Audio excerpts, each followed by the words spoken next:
YouTube, it's Signa here, and today I'm going to show you and talk you through how do you come up with a business idea.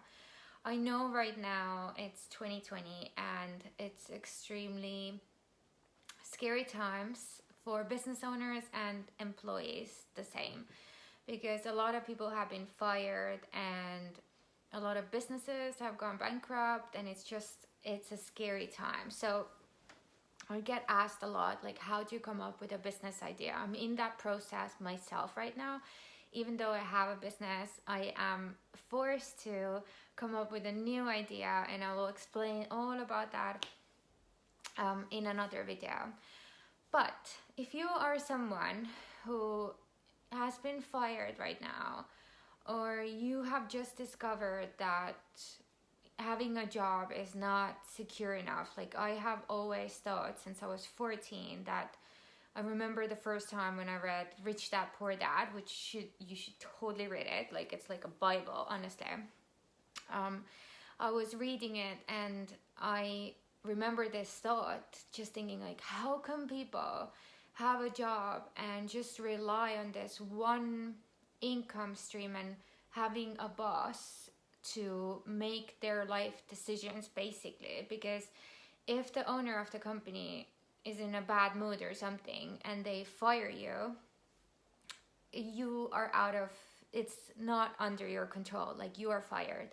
So I always thought, like, for me, security is whatever I can do, which is business ownership, right? Or like side hustles or whatever. Like, if you or if you're someone who has a job right now and you are just thinking that you want to start a side hustle, but you don't know where to start or how to come up with an idea, I'm sure you're going to benefit it. But if you are someone who really needs to start a business right now, you have like no idea what business to start with, you are going to enjoy this. So let's get into it. First of all, what I would do is I would take my time when coming up with the idea. Like, don't think that it's just gonna take you 30 minutes and that's it. Like, it can take you 30 minutes, but to get to that 30 minutes, it can take you a whole day of like just sitting and thinking and kind of looking inside and asking the right questions. So don't pressure yourself. And it's not only gonna, it may take you weeks or months, seriously. But if you're really wanting to start a business, it is going to worth spending that time. And if you're just doing it just because you need money like yesterday, then don't start it. Like, because you're gonna just go and run for the money. You're not going to follow something that you're gonna want to pursue for a long time. And any business that is just based solely to make money is not gonna last for long. So there are other options on how to make money fast, or like making sure that your rent is covered, that your food is on table, that things like that have a different purpose. So if you are in need of cash yesterday, go do something to make sure your rent is paid and you have food to eat. Like, don't think that this business idea is going to save you tomorrow, because usually it takes longer than a week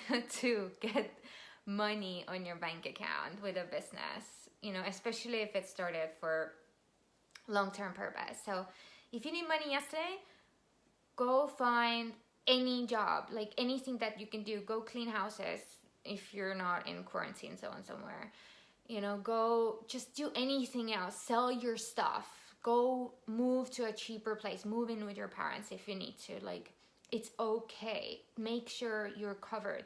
And it's so important to make sure that you have like rent and food and everything, because if you get out of the survival mode, that's when your body and your brain starts coming up with better ideas.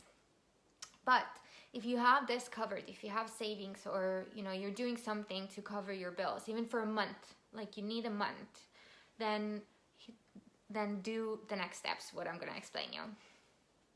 So the first question that you should ask yourself, and I would like have a notebook or like a legal pad or like anything, like I'm such a big notebook fan, but any pen and paper will work. The first question that you should ask yourself is, what interests you, or what skills do you have and interests me as well. So I know it's really hard to come up with skills that you may have, but a lot of the time we don't really see our own skills, right?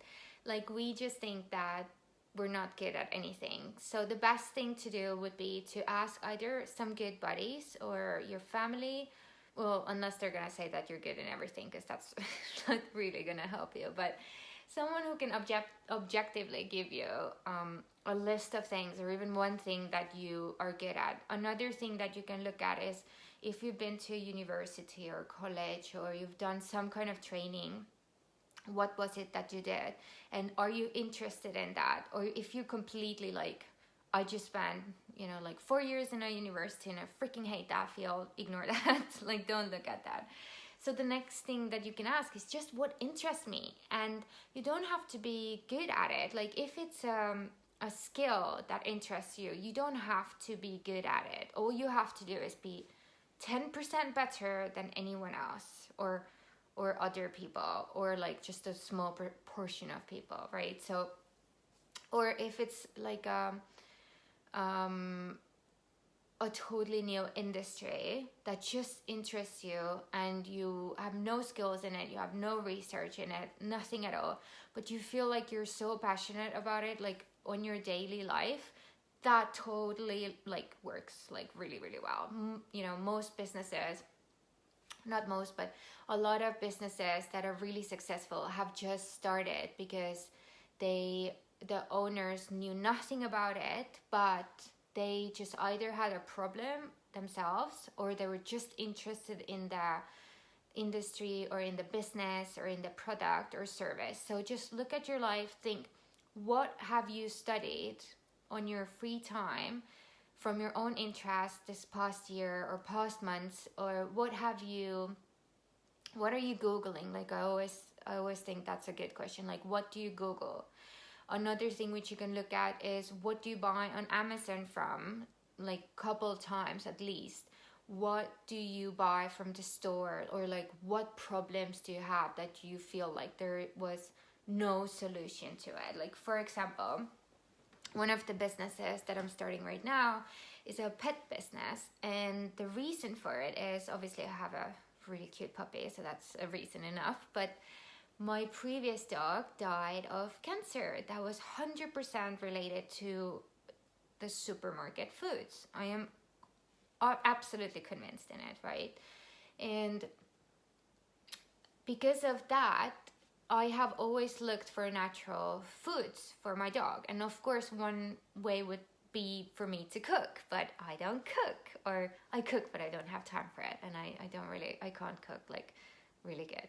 So that's a problem, right? So then I started researching and finding companies and where to get the natural food. And I found a couple of companies, but not enough. Like we travel all around the world all the time, and we can't really get that same product everywhere. So that's a problem, right? So now I have found a solution to that, and I know nothing about pet industry. I just had a problem, right? So now I'm going to do massive research and like really horn in. Like that's what I've been doing the whole week, and like finding the solution. So if you have a problem yourself like that, maybe it's maybe you have kids and there's something with kids products that you had problems, or maybe it's health or wellness, or like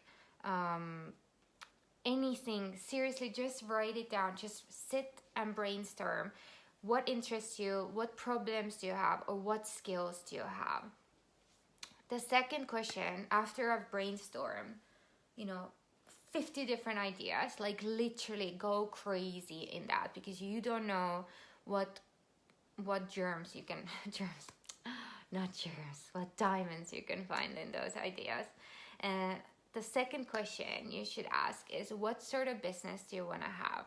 There are pluses and minuses in any sort of business, but what I mean by that is, do you want to have a product business, a service, an online business that has one-on-one coaching, for example, or a group-based? Like, do you even like to be on camera, or do you want to sit on the phone all the time? Like, what do you want your business to look like? What do you want to do in that business? And if you say like sit on a beach and sip mojitos, like that's a good plan as well. And that can totally work. So then you have a plan that you want to be completely out of the business. It has to run completely without you, but that's not going to really like fulfill you sitting on a beach all day and just sipping mojitos. It's gonna be nice for a week, but then after a week it's gonna be boring as hell. I promise you that.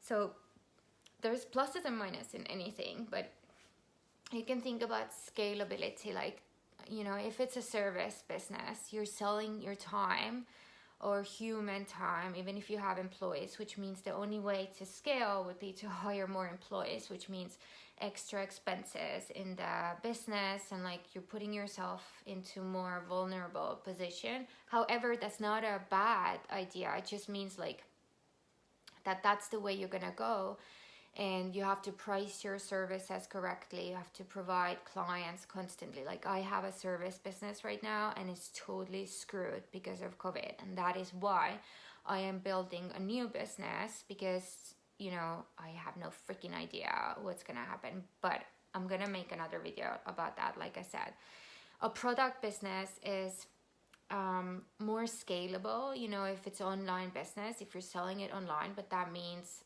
storage and still like human power, which is not a bad thing, because you have like one warehouse maybe. Or if you want to sell in retail, then are you going to start your own shops, or you're going to get into those shops and make them sell it? Like, it's totally different question. Right, and then we have the online. And online can mean, it can be e-commerce, obviously, like with products. But that means you need online skills as well. Or it can be coaching, information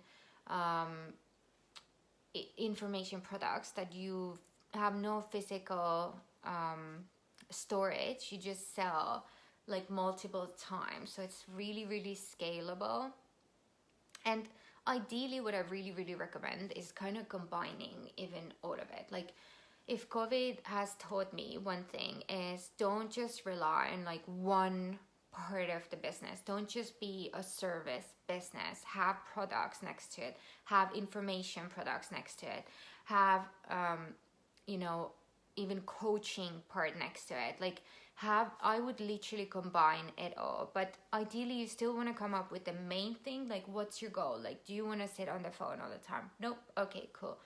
Or maybe you do, you know, you really like it. So then you can have a business that is operated through phone calls, or, you know, one-on-one coaching. Like, are you okay with like having your calendars set out with people in it, like who you have to spend time with, like every week or day or whatever, right?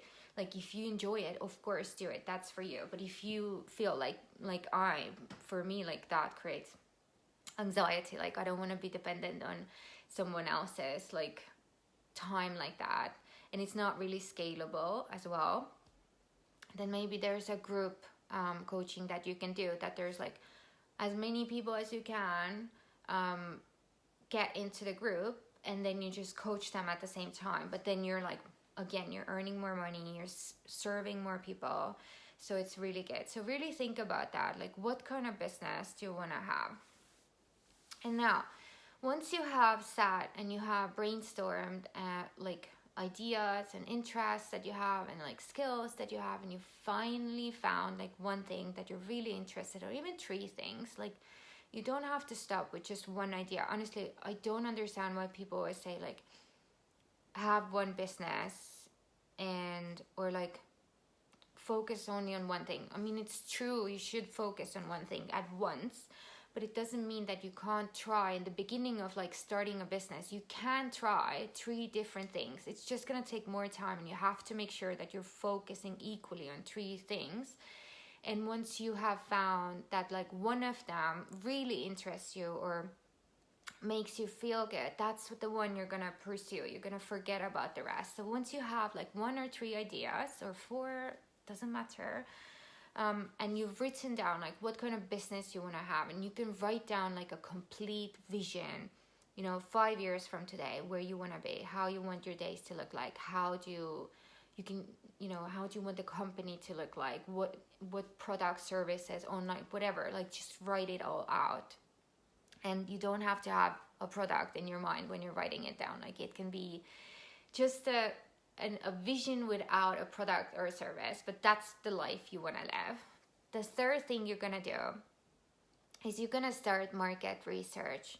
And I don't mean in like a marketing term that they teach you at school, like in a really old school, like data, like, boring way. No.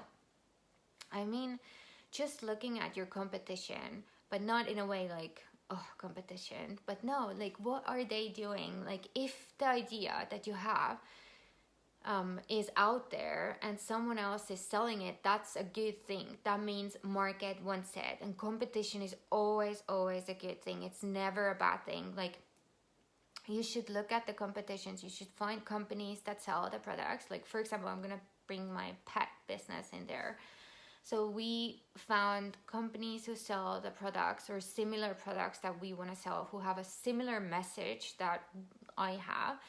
And I found the companies and I found the products. If they're there, that's good. That means people are buying it. The second thing you're going to look at is, what are they selling? Is it only this product? Are they selling some other products or services or courses or anything like that? And you're going to look at it. You're going to think like, how can I either fit something similar into my business or something that has the same outcome maybe, and you're gonna check if they're selling it. So the final thing, you know, you can do as much research about them as you can, or as you can even, like, what I did personally is I found the companies, found their ads, I found their products, I went to Facebook, I found if they have Facebook groups, do they have a community, how big is that, is it even like big enough to interest, like if there's a possibility. Because if there's a company that has, you know, like 100, there's like only one company selling the product and they only have 100 people in their Facebook or Instagram or in their group, that means there's not enough of a market there. It's like really niche, you know, so you have to get bigger and like wider. And then another thing which you can do is you can check if they're making money with it. Like, I know in UK, I'm not sure if you're from America or another country.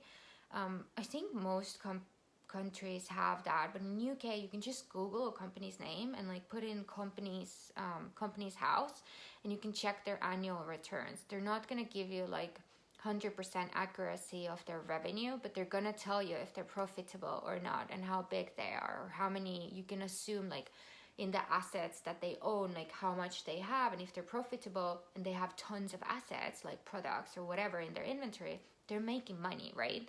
Or I know like right now I'm in Estonia, and in here it's not a public information, but you can pay money, like I think it's like €3 or something if you find the company, and then you'll get their annual, and I think even revenue out of it. So if you just Google the company and you're seeing that they're making tons of money, or like tons of money, what is tons of money, like enough to pique your interest, then you know there's a market for it. So definitely do your market research. And if you have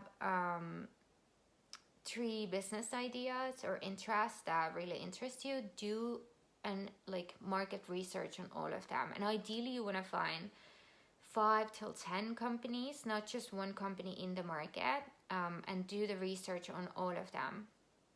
So you can be sure that it's out there, people are interested, and yeah. So after that, after you answered all those 3 questions, you've spent a day or a week or a month or however long it takes. Now you have your idea. Honestly, it's like the best way to come up with an idea. Plus, it's kind of like proven, so you're not just like, you know, throwing rocks blindly in a wall. That doesn't make any sense. Like, you know, jumping head first in a dark water. Is that what they say? I don't know. So it's more proven. It's gonna give you more chance. As long as you put money or time into it, you're gonna see success. If other people have done it, other people. If other people have done it, you can do it too. So I hope this video helped you. Please subscribe and press like if you like that video, and let me know in the comments what ideas did you come up with and what are you gonna pursue. I'm really excited. See you soon.